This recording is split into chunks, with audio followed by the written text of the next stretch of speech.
Bonjour, qu'est-ce qu'une expérience en microgravité? En fait, une expérience en microgravité, c'est une expérience dans laquelle nous sommes relativement avec la même accélération que l'accélération des gravités, ou en apesanteur. Un jour, Albert Einstein a appris qu'un homme faisant de la décoration assis sur une chaise sur un échafaudage était tombé avec la chaise depuis cet échafaudage. Il est alors allé voir cet homme et lui a demandé « Qu'est-ce qui s'est passé ?» Et cet homme lui a répondu « Bon, pendant que j'ai tombé, j'étais encore assis sur ma chaise. Mais en effet, je ne sentais plus mon poids. La chaise tombait avec moi, mais mon poids n'était plus là. » Albert Einstein est parti de cette observation expérimentale et quelques mois après a écrit les bases de la relativité restreinte, théorie qui a changé totalement notre façon de penser et pour laquelle il aurait pu avoir un prix Nobel, sauf qu'il n'a eu déjà un autre pour autre chose. Donc, si on revient à nous, une expérience très basique des microgravités, c'est la chute d'un objet. Si je lance un objet, une petite bouteille d'eau par exemple, pendant sa trajectoire, qui d'ailleurs est une parabole, l'objet sera pour un certain temps relativement en microgravité, en apesanteur. Toutes les expériences qu'on peut faire sur Terre ou autour d'elle sont basées sur cette idée. Un objet qu'on lance se trouve en chute libre et même lors de la phase de montée de la parabole, il est en apesanteur. S'il n'y a pas d'autre accélération que l'accélération des gravités, encore une fois, même si l'on se dirige vers le haut, c'est en période de microgravité. En fait, on a plusieurs façons de recréer cette condition sur Terre ou autour de la Terre.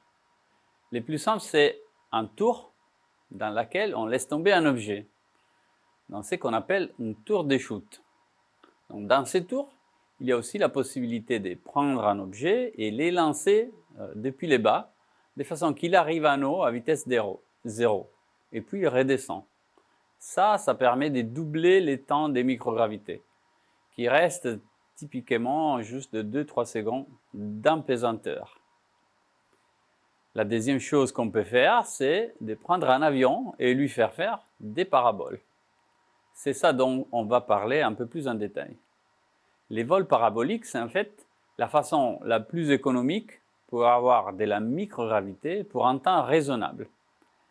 Là, en effet, l'avion fait des manœuvres, des paraboles, donc il part à l'horizontale, en certaine altitude, puis il monte pour arriver à une inclinaison autour de 45-50 degrés, jusqu'au moment où les pilotes coupent le moteur et lancent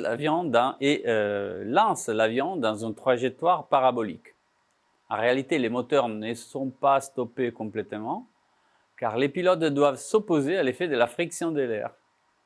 Ils ont un indicateur d'accélération qui les dirige pour suivre cette parabole.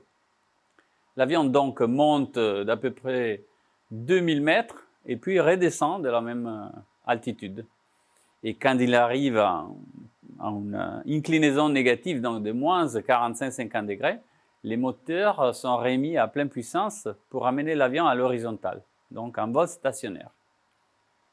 Bien évidemment, quand l'avion monte, on est dans une phase d'accélération et on a une sensation que la gravité soit augmentée à l'intérieur de l'avion. Pendant ces phases, on est soumis à presque le double de la gravité, exactement à 1,8 G. Ensuite, quand les moteurs sont ralentis et que la parabole commence, on se trouve à peu près à 0 G. Bien évidemment, ce n'est pas parfait. Il y a des vibrations, il y a de la gravité résiduelle de l'ordre de 1 millième de la gravité normale, mais on peut quand même faire à peu près 22 secondes d'apesanteur. Et l'avion fait 31 paraboles à chaque vol.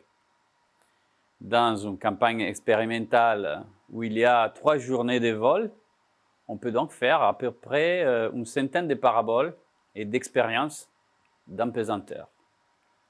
Bien évidemment, tous ces changements d'accélération agitent notre cerveau et surtout disons, notre oreille interne, ce qui peut nous donner les mal de mer. Pour éviter de vomir, On prend donc des médicaments lorsqu'on va faire cette expérience dans l'avion 0G. Il y a d'autres façons aussi pour faire de l'empesanteur, notamment les fusées sondes, qui sont des fusées qui sont lancées à quelques centaines de kilomètres de la surface de la Terre. Et ils arrivent dans la haute atmosphère et redescendent après. Là aussi, dès que les moteurs de fusée sont coupés, on a de la microgravité pendant plusieurs minutes. Et encore, si on étend ces paraboles, on peut arriver à avoir des trajectoires qui sont en fait presque des orbites. Donc on peut avoir par exemple des petits satellites qui restent quelques mois en orbite avant de redescendre, ou alors on peut avoir des gros satellites comme la Station spatiale internationale, l'ISS, qui orbite autour de la Terre à peu près à 400 km de distance. Or, si vous imaginez, 400 km, ce n'est pas grand-chose par rapport aux 6400 km du rayon de la Terre, donc de notre distance du centre de la Terre. À cette altitude, la gravité ressentie, si on ne bougeait pas, est à peu près les 90% de celle ressentie sur Terre. Ce qui fait qu'en effet, dans la station orbitale internationale, on est en pesanteur, d'un côté grâce à l'accélération centrifuge due à la vitesse de l'orbite, et de l'autre côté du fait que la station spatiale internationale, elle est elle aussi en chute libre presque permanente. En fait, à un certain moment, la station se trouve à une altitude de 400 km, et après, elle chute jusqu'à atteindre environ 1 mois, 2 mois après, une altitude de 300 km. À ce moment-là, il y a des moteurs qui la repoussent d'une centaine de kilomètres plus haut, et c'est là, ça prend quelques heures. Et après ça, on recommence un nouveau cycle des chutes libres.